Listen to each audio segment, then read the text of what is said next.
กวักมรกต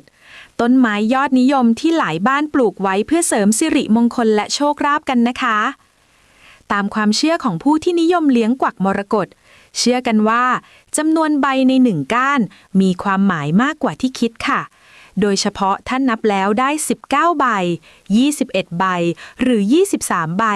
ถือว่าเป็นเลขมงคลและให้โชคเป็นพิเศษเลยทีเดียวปกติแล้วกวักมรกตจะออกใบเป็นคู่